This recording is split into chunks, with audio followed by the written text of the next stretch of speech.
This is the voice of Empusa, and you're listening to the Love Potion podcast with TDavy and Ramsey Sheep.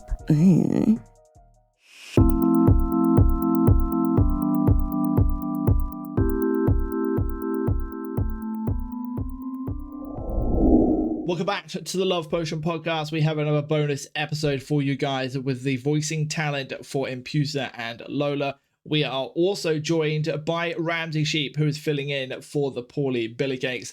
It's Sunday morning for you guys. How are you, Ramsey? I'm good. And a massive thank you to you, Sadie, for joining us as well. How are you? I am doing great. Thank you. That is wonderful. To all of the viewers, I hope you hit that like and subscribe button. It greatly helps us. And we're going to jump straight into the questions with this one. How did you get into voice acting? Well, I've done a lot of things over the years, and I realized that it was time to do something that wasn't, I don't know, quite so subsumed under capitalism, if that's not too odd to say, but like it's something for myself on my own time. And I got some lessons as a gift in voice acting. And I was like, yes, this is the thing. This is what I'm going to be doing from now on. Just this. So it was very freeing to be able to not, I don't know, have to worry about, I don't know, things that folks with the 9-to-5ers in the rat race kind of have to worry about. So it's been a lovely ride so far.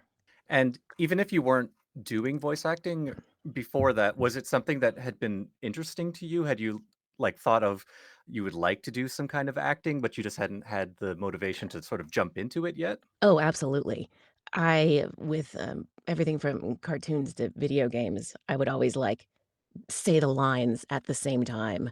So probably one of the best video games for voice acting ever, in my humble opinion, is the second Vampire the Masquerade game, Bloodlines.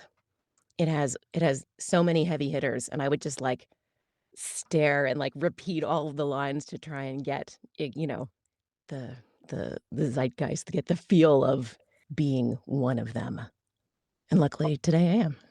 Although I'd So. imagine maybe you skipped over the Malkavian lines. Oh no. Well, Jeanette's a Malkavian, and she has some of the best lines in the whole game. She's Grey Delisle, and the amazing Grey Delisle, and no, she's fantastic. No, yeah, you said a little bit about your inspiration in the video game. What sort of cartoons did you grow up watching, and did any of them inspire you? Any particular characters?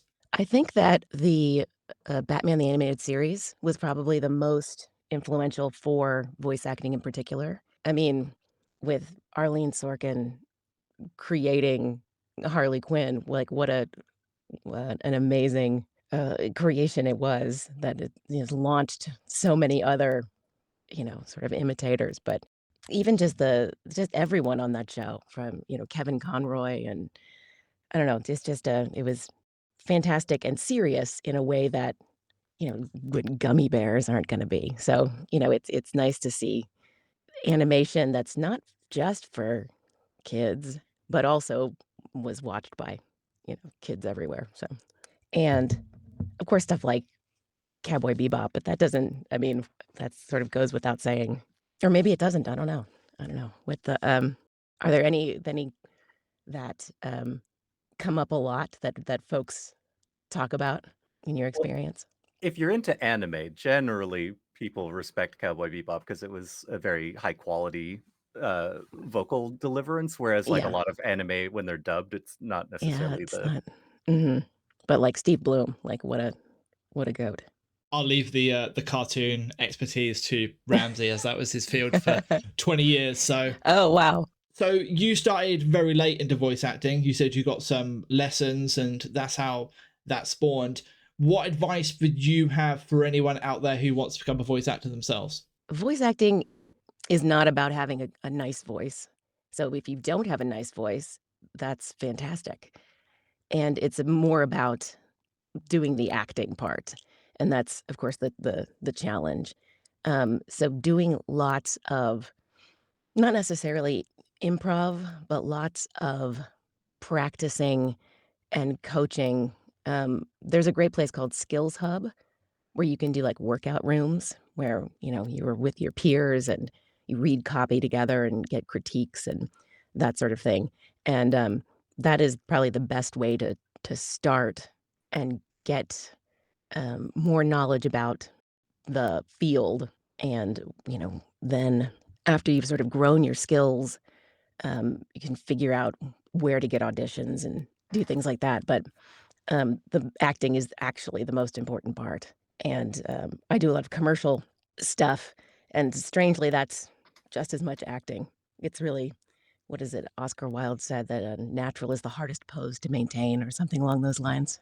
So doing conversational reads for commercial requires the same amount of acting prowess, which, yeah, somewhere like Skills Hub is a great place to practice all of that.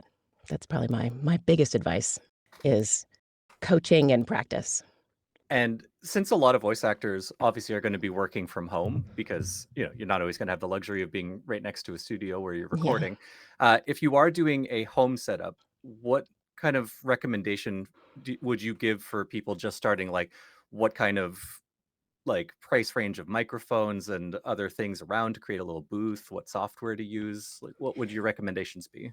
Yeah, I started on a Rode NT1, and it's still a great microphone. I think it sounds fantastic, and a Scarlett interface, and that's, a few $100, unless you can find it used or from a friend or so on. And I use Audition, but there's a lot of free software out there too. And having a quiet computer that you don't have to do too much like noise mitigation for is important. So if you already have the computer, something like an NT1 and a Scarlett will get you real far. It's only in the past like year or two that I upgraded to the Sennheiser and the Apollo. People will tell you that the room treatment is the most important thing, and it absolutely is. I had a little closet that I was working in covered with foam, and that was fine because I happened to be in a relatively quiet area. The foam wasn't all that great, so you can get foam from Amazon, but it doesn't do all that much. Something like acoustic blankets will probably get you farther. And in my current booth, I have like layers and layers of drywall with rock wool in the middle because apparently having layers of air really keeps the sound out. And so I have a 6x6 booth, which is quite large for a booth, much larger than my closet was. And yeah, it has lots of layers, and then on the inside, it's treated with acoustic blankets and like velvet curtains and anything you can use to trap the air. So a lot of people have PVC like portable booths that they have the acoustic blankets on, and it works great. I am really terrible at making travel booths. So if I have to do something on the go, I have a colleague who is amazing at building these like pillow forts where she can just do broadcast quality stuff from a pillow fort. And oh God, I hate it. I love being in my little square, my cube.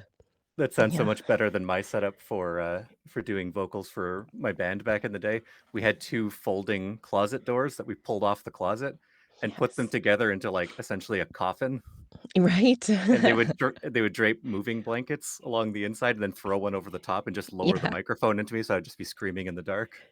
Well, there's something poetic about that, in a coffin, screaming in the dark. It fit the Yeah, music, yeah. you're right. Well, but it's not physically as comfortable as one might desire. It gets hot in there fast too. Yeah, yeah. I'm really lucky with this booth. It's some people have like whisper rooms or other kinds of vocal booths that are portable. This thing is not portable. It is here to stay in the catacombs of my basement. But it's my happy place. Is it also something about, yeah, you say it's your happy space?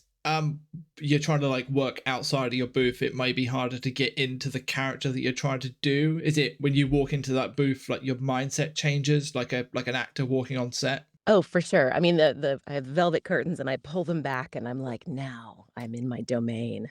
And it's just not the same when you have like a duvet over your head and you're, worrying if someone is gonna, knock on the door. I'm nice and isolated down here, so I can just do anything I want and not have to think about it too hard. Just sort of go for it. Which helps with a game like this because you don't want any interruptions when you're doing crazy stuff like in this game. That's just not something that's good for the flow of practice. What was your immediate reaction to being asked to work on an adult game? And yeah, just how that went, really. Yeah, I saw the posting and I was like, why not? I've never actually done any other adult work before, but I was like, I have no principled objection to, you know, humans and their lascivious interests. So yeah, no, I was like, the lines given weren't, very outlandish, and so it wasn't hard to do the audition itself. But even getting the racier scripts later, yeah, just make sure my door is locked and don't think about the outside world. You just sort of, I don't know, get in the zone and mentally and go for it.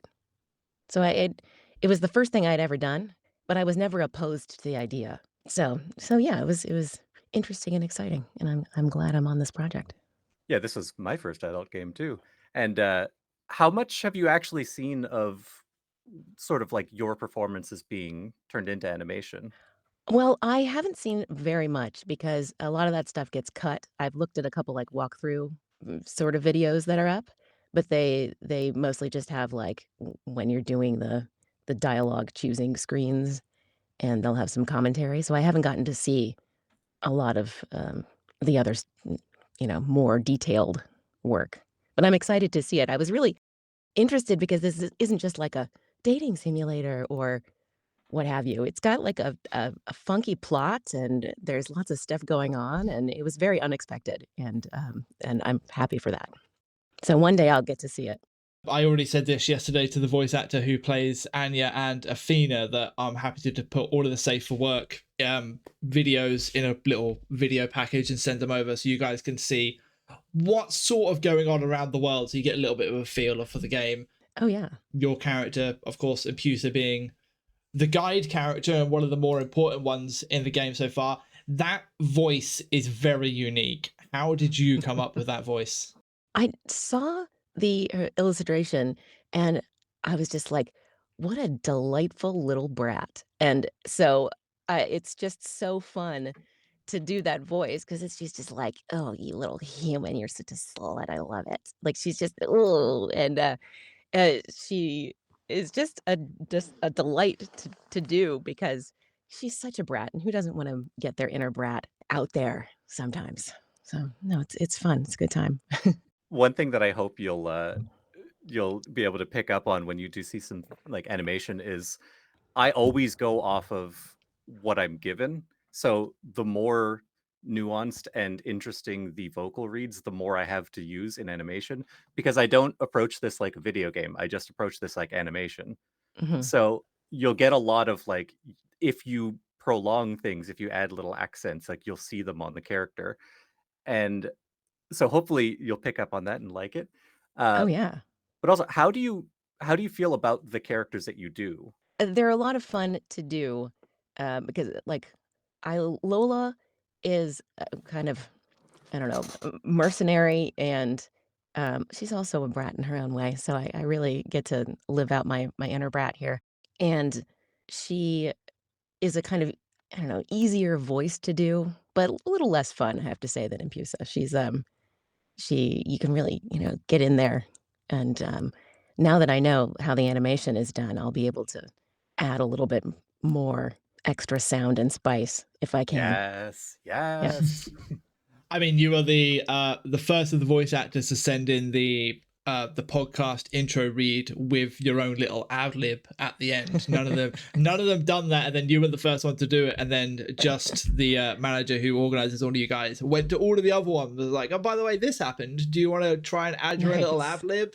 So Nice. we spoke a little bit about how you just lock the door and you try and forget about the outside world. Was the first couple of like slightly more spicier scenes awkward for you to get into character, or was there enough build up in that one bit of dialogue that you could get there yourself? There was enough, I think, and the some way that some of it's recorded is like some of the really spicy stuff is separate, so you can just get your spice on, like just sort of do that all at one time.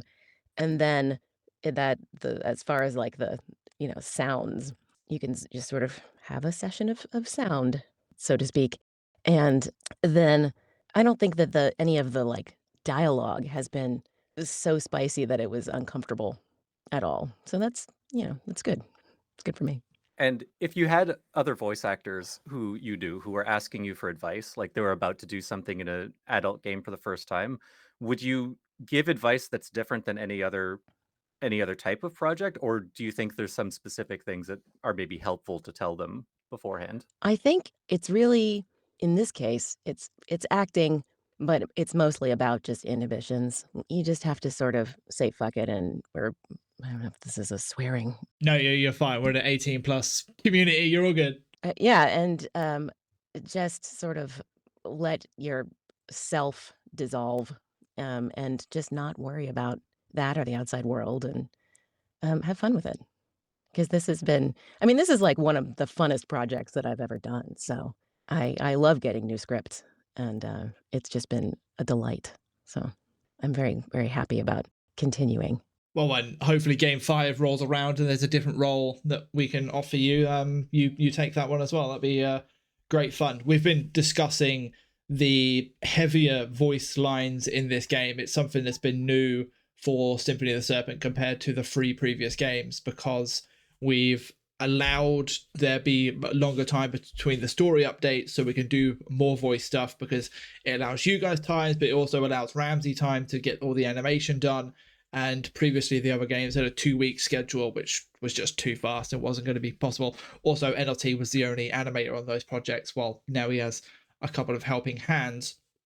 And we've been discussing in game 5 going even more into the voice acting, potentially at a higher quality. So there could definitely be more roles and more lines in the future. Talking about future work, in the news, there's been a lot of discussion about AI. I know it's impacted a lot of industries.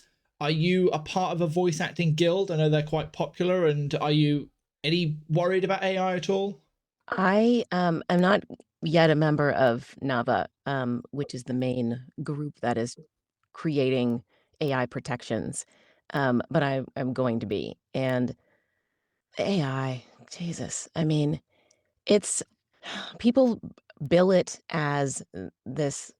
No, we're really going to be living in the future. It's like the computer voice from Star Trek or whatever. But really, it's like, yes, I would like to go to the thing and imagine sex scenes with that. Like, I guess if that's your thing, like, hello, I am a sex bot, like whatever. But still, a human could do it better. And on one of the sites, you can like create your own AI voice, and I've done it just to see how ridiculous it sounds. And it's just absurd. Like it captures none of the nuance, none of the things that are interesting about human voices. And it's really a bummer, because all of the AI stuff, all of the like chat GPT and whatever, it's primarily tech billionaires just trying to not have to hire workers. And man, fuck them. Like, we all deserve the chance to do interesting stuff. And like, I remember seeing this ad that was like, don't hire humans. It's like, what the hell, man? Like, you're just going to hire robots. That's great.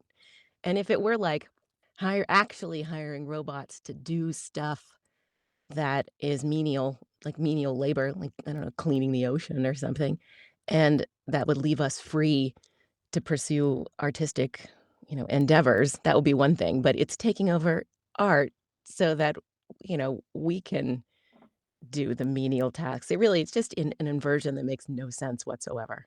So anyway, I've got strong feelings about this. Oh, I do too. Yeah. Yeah.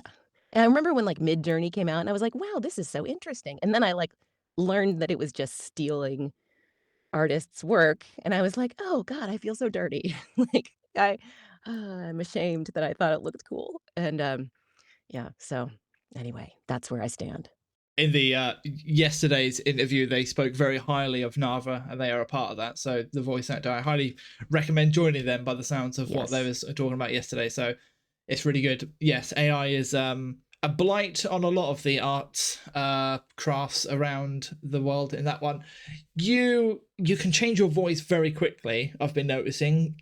Is this something you've been able to do from youngster? Can you do lots of different accents? Or, say, for example, you see sometimes table reads of certain cartoon shows. I think of Family Guy, Seth MacFarlane flicks between different characters very fast. Could you do that as well if Lola and Empusa had a conversation between each other? Oh, I think so. It might take a little bit of editing out in between some of the pauses just to, get the mental shift in there. But I think it would be pretty feasible to do something like that. I mean, there are certainly jumps that would be harder. Like if I was trying really hard to do an English accent and then I had to switch to something that also took a lot of effort. That might be harder, but I feel like Lola and Pusa are not exactly soul sisters, but they're working on a similar wavelength as far as their like needs and desires.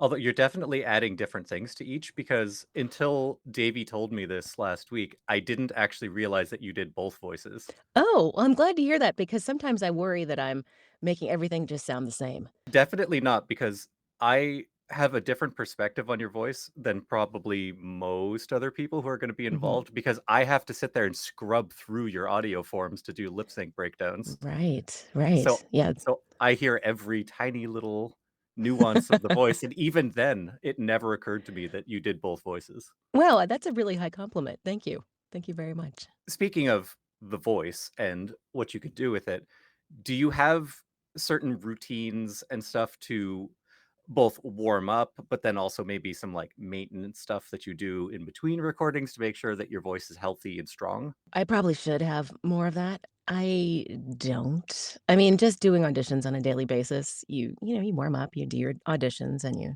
move on with your day. I don't have any like very set warm up routine or a special herbal tea that I drink religiously or, whatever. Maybe I should though. I should probably look into something a little bit more structured. Really, all we've got left to talk about is just passions or hobbies outside of voice acting. I know you got into this quite late as an industry, but yeah, what else do you do outside of this? Well, let's see. I do archery. Oh, I that's did fun. fencing. I fenced in college, but that was quite a long time ago, and so archery is kind of my speed now. And I like lots of various crafts and painting and reading. I think those are my largest ones. So it's a bit of a homebody, I have to say. I don't go out in the world as much as I don't know. Maybe it's that I'm aging. I'm an aging demon. So stay at home with my books and my crafts. I do a lot of sewing. I used to sew all of my clothes, and I've done less of that now, but it's still a hobby of mine. Oh, I was just saying I'm learning to fix old sewing machines, so, like, learning these, like, mechanics and, all of the details of the innards of the inner workings of sewing machines is actually pretty fascinating. So, go ahead. No, that's really fascinating because also it keeps your brain occupied, right? Because you're still learning and you never stop learning. Every day is a school day. It's what I was taught by my head chef. So always try and Nice. keep your mind busy. I meant to ask, is there any scene or is there any like ideas that you've got when it comes to Lola or Empusa that you would like to see in the game? Or is there anything that from what you've had so far in the game, you're like, oh, it'd be really cool if they got to do this? I think it would be definitely fun to do more stuff with Empusa and maybe, like, fight scenes. I'm not sure if that's even, like, a thing that would really come up, but, I think it would be really, really fun to do Empusa in battle. Or really something or even just a bar fight, Just the insults that she could sling, I think, would be cutting. You're talking my language now. Right? I feel like that would be a super fun scene or angle to work from. Yeah, my two specialties are the acting and also fighting. Yes. And so you're 100% picking something that I want to see in this too. Nice, very nice. I, haven't done a lot of, like, fight scenes, battle scenes, etcetera, but I would like to. Think that would be a good time. I could see you playing a role of a character in like I'm just listening to your voice. I could just see like a Baldur's Gate or like a Witcher, like some Oh, sort of yeah. character or something like that. Is Absolutely. you give off that vibe. I don't know if that's a compliment or not, but That's a very, very high compliment. Yes, I that's know where I see it. Or maybe like a D&D dungeon master sort of reading out Yeah. and stuff like that. I love that. Whenever I hear any of the dialogue from Baldur's Gate 3, I'm like salivating, like, oh God, I want that so bad. Just all of it. Just all of it. No, it's okay. I was just gonna say a lot of my character inspirations are from, video games throughout the years, from Dragon Age and like Flemeth from Dragon Age. Like what a beast. And Morrigan from Dragon Age, also Claudia Black, what a beast. And being in something like that would be just a dream. There was a common element there of like really powerful projecting voices. You're onto something for sure. Is there anything you would like to say to the NLT Media community? I'm on the Discord sometimes, and so I'll see, bits and pieces and comments, and it's really interesting to see what folks are up to, and I am grateful to be part of the project and the community, and thanks guys.